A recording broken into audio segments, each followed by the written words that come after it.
Hey everybody, what's up? This is Grape and Friends. And Heyo! I'm still here with Mas V, and we're gonna start into a brand new level here. Because new levels. So, we like lean against his wall, like when we're sitting right, and my back hurts, so now I'm just lying down. Truly the champion's position. I hope the audio's not screwed up. Nah, it should be fine. Alright. I'm gonna go stalk people on Twitter. Have fun with that. Thank you. Meantime, I'm just gonna run through Speed Highway. Woo! I think I just like cracked something. Ouch. Why do you say ouch? It's really not. I don't know. I remember one time I cracked my back. It was just like, oh. Like, sometimes it's good, but then sometimes it's like, oof. Like, ouch. So, I guess people usually just react with ouch. Also, I totally almost got hit by that car. Good job, Tyler. So yeah, new stages, new exciting stuff. Plus, these are the stages that, well, like the original versions of them, I know the best because I grew up on these games. Adventure, Adventure 2, Heroes, good stuff, good stuff. Not great games, but good in comparison to other Sonic titles. I played Adventure for like the GameCube. I never played Adventure 2. I remember actually really I think what pissed me off about Adventure was I did like Sonic's and that was fun. Yeah, Sonic's I did Knuckles. I really liked playing as Knuckles. Knuckles' was much better than Adventure 2's. And then who else was there? Like, I know there was like Big and Amy. Those two were just terrible. Tails was okay. I don't remember playing Tails. E102 was okay as I don't remember playing Tails, and I didn't really get like to E102. So Tails is pretty similar to Sonic's. He controls pretty similar. You just have to go fast. So, and his controls aren't awful. He can completely break some level design, though. There's a story on ESPN that says, "What's happening to the Rockets and Clippers?" What a great day to be a Dallas Mavericks fan. I'm sure Mark Cuban is just, like, crying tears of laughter. If you look at Zaza Pachulia, his number's actually pretty good. He's averaging, like, 10 and 10. Dang. Oh my god, Tyler, the Timberwolves, they're half a game out of the 8th seed. Ooh, wow. Even with their terrible home record. Aren't they like 0? Yep. No, they have one win. Wait, they beat Philadelphia. Oh, they played Philly? Yeah. I missed that, I guess. When I was watching the Laker game last night. I'm just glad that the Timberwolves didn't give Philly their first win. I remember I was watching when I was watching the pregame for Lakers Warriors. Ernie's like, and the Lakers, they're 2-11, and then Charles Barkley's like, what? Did they play Philadelphia twice? No, they played a winless Brooklyn. They played a winless Brooklyn, and they played Pistons that were slumping. Yeah, and they're no longer in like the top seat. They're not in the playoffs anymore. Yeah. You know what? Shout out to New York. They're 8-7 right now. New York is looking good. It's actually weird. Porzingis is putting work. Kristaps Porzingis! That guy has got talent.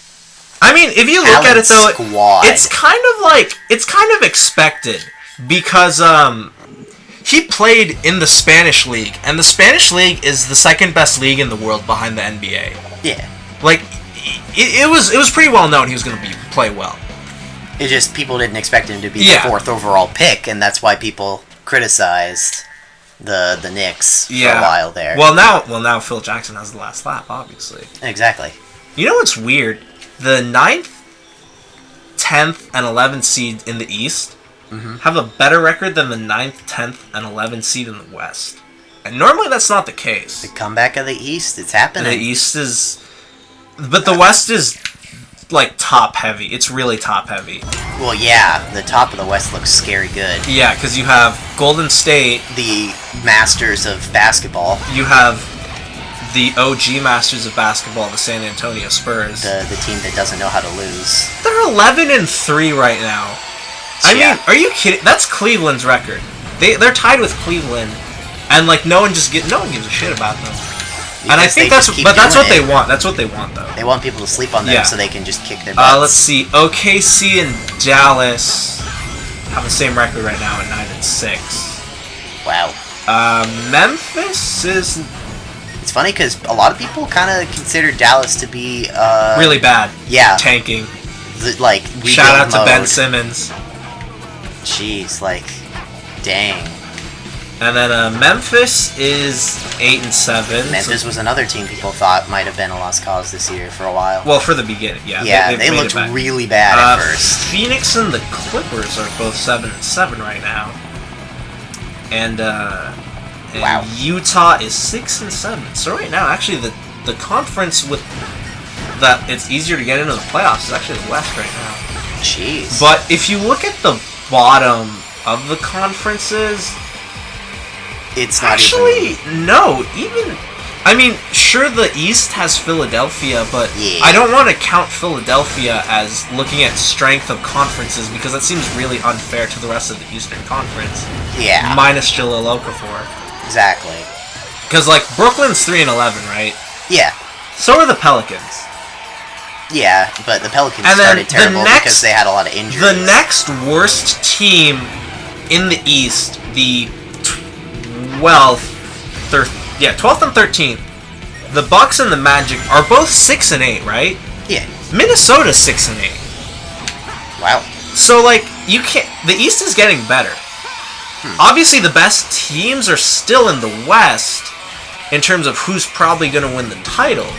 Yeah. Like, the East has one title favorite in Cleveland, and the West has, like, 3 in Golden State, San Antonio, and Oklahoma City. Yeah, of course.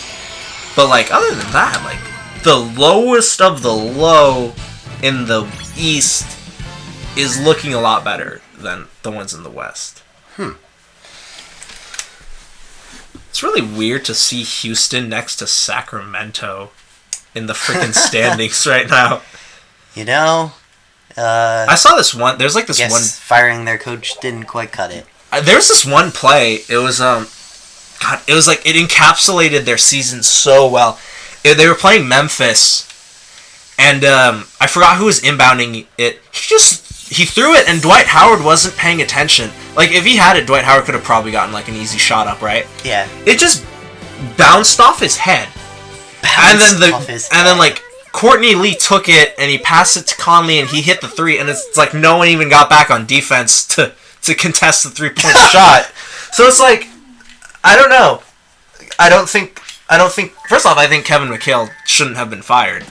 The thing is, he's okay. He's an okay coach. There's definitely worse currently coaching, Byron but Scott. He's not the worst. It's just the fact that No, the he's a team good has coach. such high expectations, and the fact they started so bad, it No, caused them to have a I've seen, knee-jerk like- reaction. I've seen like reports where it's like the Houston players themselves are upset at James Harden and his style of play. Oh boy.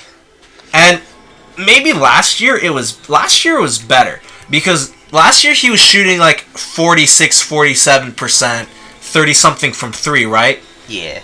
Take both of those and drop it by 10%. So he's shooting like 30 something from the field and like 20 something from the 3. What? His free throw percent and what he's doing this year is he's not driving it in as much. Like if you watched him last year when he was arguably the MVP. Yeah, next to Steph. When you watched him, he was breaking people down and he'd attack the rim, and he's so strong that he'd finish and he would draw the foul, right? He's not doing that. He's just taking like difficult threes for no reason. For like no reason. And he's not really moving the ball. His assists are down. He averaged like 7 last season. I think he's up 5. Oh. Yeah, that's not good. And Ty Lawson isn't fitting in as well as they'd want. Dwight Howard's just sort of like been in and out, and no one really knows. I think I said James Harden. I think I said James Harden's probably going to win MVP, but this was before the season started. Yeah. This is when I thought Houston was going to like come out and they're going to be hungry, and they're going to play well. Well, obviously now it's Steph Curry. Like I think he's going to go back to back if he keeps this up. Oh yeah, he definitely could. It's not definitely. It's okay. I'm going to say this: if Steph Curry and the Warriors didn't start out 16-0. I think Paul George is in the running for MVP. I think he's definitely the Like, you front runner can't- for comeback player. Yeah, front runner for comeback player. And if you look at it, he's averaging like 23, 24, maybe 25, somewhere around there. I think like 8 rebounds, couple of assists, a steal, and a block. Like, that's really good. Yeah. And Indiana's like, they have a winning record right now. They're 9-5, 9-6, something like that. Yeah. Dude, last game against Washington, he put up 40 points. Jeez. And the Pacers shot like 71 or maybe higher percent from the 3-point line. And it was just absolutely crazy. Man. Indiana's just such a different team with Paul George. It's crazy. Paul George is... Because they just looked sorry last year after he went down. They actually looked really... They were close, though. They were close. Well, they tried, but Yeah. it's not... It's like, what just happened? You died, I think? Where was the ground? It just kind of wasn't there. I guess. Oh, It's okay, Tyler. That happened to me, too. you know, I just keep getting hit by things, and I don't even know. Feel... Can we not game? The game is... Game, let's talk this out. It's just not like you, man. I guess not. Well, I just want the red ring. But instead I keep getting run over constantly. No! Okay. And I got the red ring even. We good. Good. We good. And now I'm fast because I got a brand new pair of shoes. Congratulations. Or I fall. That's a solution too, I guess. Just exceptional Exceptional work performance, by Tyler. yours truly. Exactly. I'm truly the Byron Scott of Sonic. Oh, fucking Byron Scott. I want him fired. Doesn't every Lakers fan? You know, there's a great coach, by the name of Kevin McHale, Who just opened up. there's an even better coach, by the name of Scott Brooks, who's available. Yeah, he's just sitting on his couch waiting for a I mean, look what he did with Oklahoma City, man. Look what he did with Russell Westbrook. He Look what he made did. Russell Westbrook into the marquee He man. made arguably 3 out of the 5 greatest players in the NBA right now. In Westbrook, guy. Harden, and Durant. And yet he is currently sitting on a couch. And listen, if you think Scott Brooks isn't gonna get the job done, you know, there's a great coach, a great defensive-minded coach by the name of Tom Thibodeau, Yeah, who also recently got fired. which is beyond me. It's because, well, I mean, the Bulls have looked good under their new coach, so Yeah. you can't. No, I know why he got fired. Like, it's because his practices were too tough, and he really didn't develop young players, and he really didn't play them. So that's why I would be in favor of like a Scott Brooks to come coach the Lakers. Yeah, Because he's gonna. Thibodeau's better for people who are already at their prime. Thibodeau is the coach you bring in if When you're ready to win that championship. if you because they could have probably made it to the finals had it not been for the Heat, you know. Yeah, Because the Heat were just so ridiculous. they were just too good. Too The good for Heat. any. The thing with the Heat was they knew that they were gonna make it to the finals, so like they would let teams build up this false sense of hope in the regular season, like, oh yeah, beat us, you know, get a better record than us. But when push came to shove, you couldn't push back against them Yeah. because LeBron, along with Wade and Bosh, is just too good. I think Just now the only really 2 is. players from that championship run are Wade and Bosh on the team. Yeah. Whoa. You know who's really freaking good? Hassan Whiteside. Definitely has come forward as Dude, the he's- guy at center there. He's averaging, I think, like 4.8 blocks.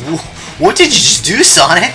You like locked onto nothing and just kept flying forward, which was okay with me. Because gotta go fast. So Hassan Whiteside's averaging like almost 5 blocks a game, right? Yeah. And that's more than some NBA teams. That's like they're not. absolutely insane. I think he's averaging more than like 8 teams or something like that. That is actually He's legitimately crazy. dude. I remember like he was in like Sacramento and he was like overweight and he really he didn't look good at all. Yeah. And then he just like leaves and comes back and is like, this is my. I'm here and you're gonna deal with it. It's pretty much what happened. Yeah. I don't think the Heat are complaining. No, not at all, because he's a big help in that system. I don't know if you saw it. He had an interview. It was last year. He put up like 14 points, 13 rebounds, and 12 blocks in 24 minutes, right? Yeah. And he got interviewed at the end of it because it was a game on ESPN. And the reporter asked, so what motivated you to do so well, to come out here and play so well? And he's like, just trying to get my 2K rating up. It worked. He went to like an 81. That's really funny. Also, there's something wrong with the game right now. I like boost, and then Sonic stops boosting, and then he leaves like a trail of sparkles behind him. Shout out to Sparkles! Captain Sparkles. Yeah, Sonic. I don't. With you. That's bullshit right there. You see that truck? How the hell is that truck? Good. That's what you get for defying the laws of physics, you damn truck. He gets to blow up. Yes! This is bullcrap. It was on the side of a wall with that mass. It should be falling down.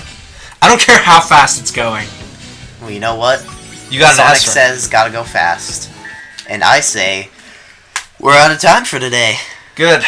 But well, you know not what? good, but yeah. You know what I mean. You know, it's okay, because next time, we'll start off in the third world stage of this area, and you'll get someone new. Yep. Actually, wait, before we go, we have one more cutscene. Not like we're really gonna watch it, but involves a certain furry fan art. You know who I'm talking about. Freaking love the Japanese. Let the fan art commence. It's already there, man. You just gotta find it. I know. You just have to type the name, and then you just have to type the word after. You just gotta make sure it looks good, though. Like, 'cause there's pretty crappy ones. Ugh, there's always crappy ones. But the good ones, man, they're pretty good. Anyway, we'll see. On that note, we'll see you guys next week.